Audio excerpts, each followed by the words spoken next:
Todos en algún momento hemos sufrido alguna herida en el dedo o en alguna parte de nuestro cuerpo. De inmediato, esa parte del cuerpo se enrojece un poco, se hincha, tal vez hay aumento de temperatura y hay cierto dolor asociado a esa herida. En general, a ese conjunto de síntomas se le conoce como respuesta inflamatoria. Pero cuando hay agentes patógenos en el tejido dañado, ¿cómo saben las células y las moléculas a dónde exactamente tienen que llegar si se encuentran almacenados en órganos linfoides y en la sangre? Hay migración de células a sitio de infección o daño. Ya esto se le conoce como respuesta inflamatoria, siendo esta una secuencia de eventos de la respuesta inmuninata que tiene como objetivo concentrar células y moléculas en el sitio para poder eliminar a los microorganismos y por ende poder reparar el daño.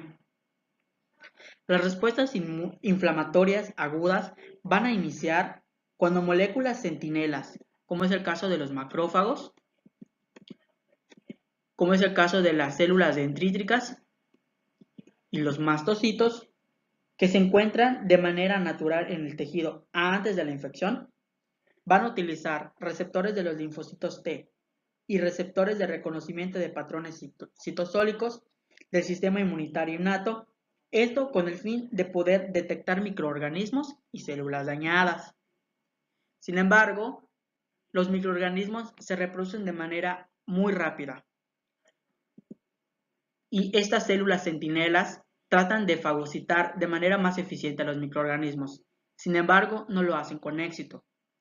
Es entonces cuando estas células centinelas, como es el caso del macrófago, responden segregando mediadores que actúan sobre los vasos sanguíneos pequeños por mecanismos que van a favorecer el aumento del flujo sanguíneo, la llegada de proteínas plasmáticas y la migración de los leucocitos hacia los tejidos, siendo esta una de las primeras respuestas del sistema inmunitario innato frente a la infección y al daño tisular. Esto con la secreción de citocinas por células tisulares, que va a ser fundamental para la respuesta inflamatoria aguda. Ahora, ¿cuáles van a ser estas citocinas que van a ser segregadas? En primer lugar, tenemos al factor de necrosis tumoral, siendo este un mediador de la respuesta inflamatoria aguda frente a bacterias y a otros microorganismos infecciosos. Su función va a cumplir en la activación de los neutrófilos y en la activación de las células endoteliales, que van a ser necesarias para la inflamación. Tenemos también a la interleucina 1, que también va a ser un mediador de la respuesta inflamatoria aguda y que tiene muchas acciones que van a ser parecidas a las del factor de necrosis tumoral, siendo esta esencial para la activación de las células endoteliales y para la diferenciación de los linfocitos T. Tenemos también a la interleucina 6, que es una citocina importante de las respuestas inflamatorias agudas, que van a tener efectos locales y sistémicos. Van a inducir a la síntesis hepática de reactantes de la fase aguda por el hígado y va a promover a la diferenciación de los linfocitos T cooperadores, que van a ser productores de interleucina 17. La interleucina 6 también va a sintetizar los fagocitos mononucleares, las células dendríticas, las células endoteliales vasculares y los fibroblastos y otras células en respuesta a los PAMPs y a los DAMPs. Y esto a su vez en respuesta a la interleucina 1 y al factor de necrosis tumoral. Otra parte importante y va a ser necesaria para el inicio de la inflamación aguda van a ser las quimiosinas, que en este caso van a ser quimiosinas procedentes del complemento, como es el caso de la C3A y la C5A, conocidas como anafilotoxinas, que van a ayudar para la activación de los leucocitos, así como la quimiotaxis, siendo esta importante para la migración hacia los tejidos dañados.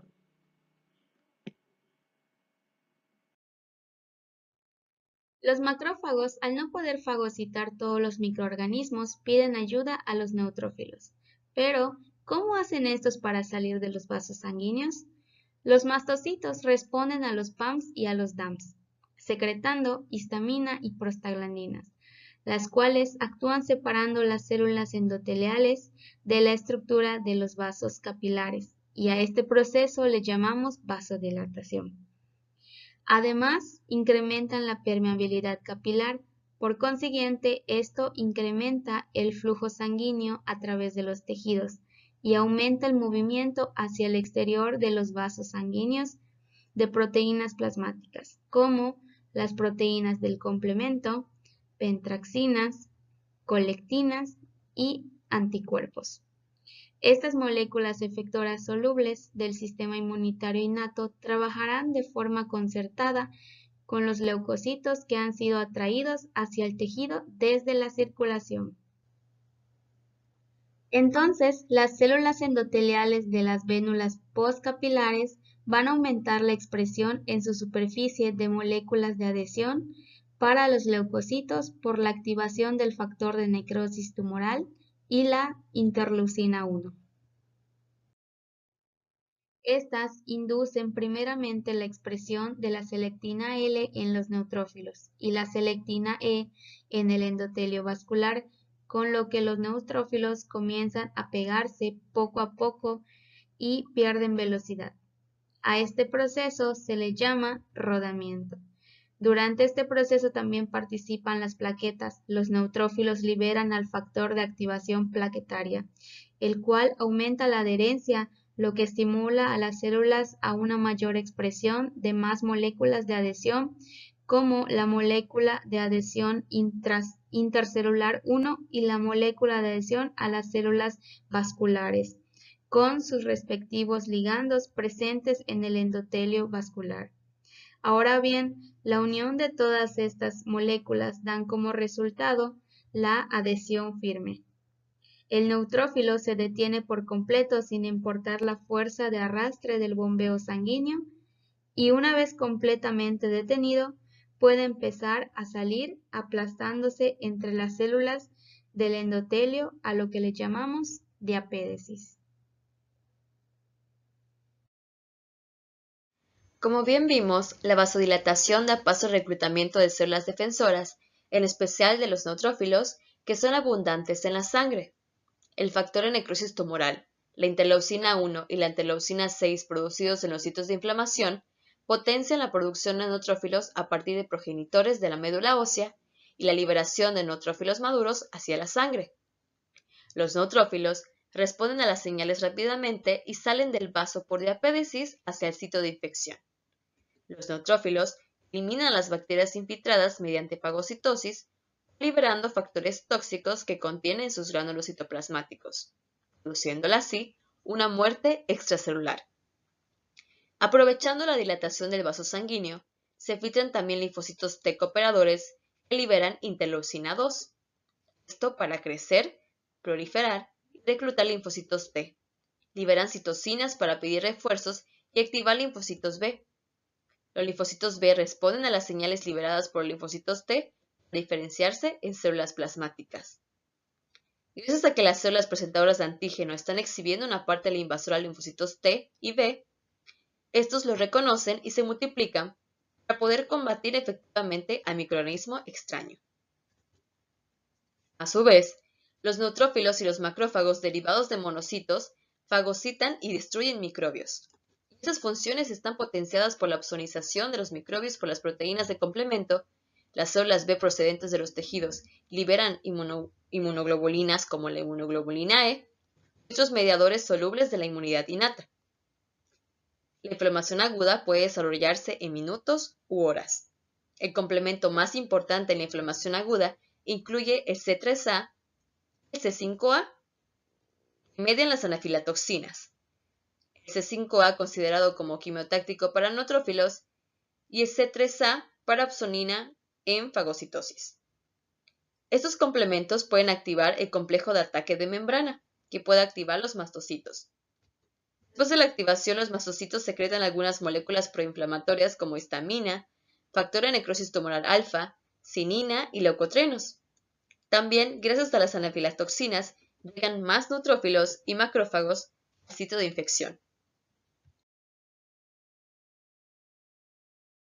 Los neutrófilos y los macrófagos que se reclutan en los lugares de infección se van a encargar de ingerir a los microbios y almacenarlos en sus vesículas fagocíticas para posteriormente destruirlas precisamente por el proceso de fagocitosis.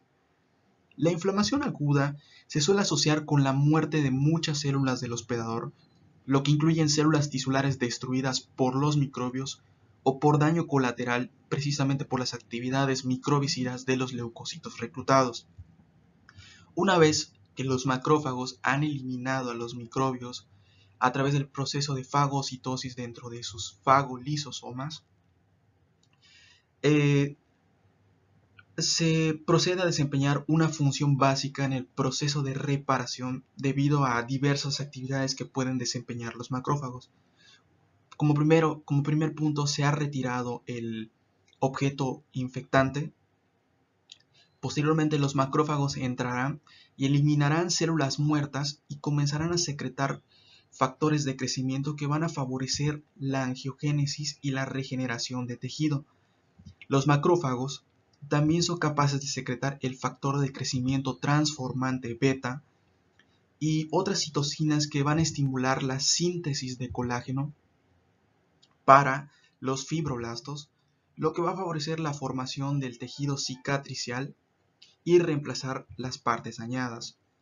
Estos macrófagos suelen activados de diferentes formas, son responsables de diferentes funciones, donde primero tienen que sufrir la transformación de M1 a M2 con la participación de fibroblastos para secretar precisamente estas metaloproteasas de matriz, estimulando la reparación y reconstrucción tisular, concluyendo con la inflamación aguda.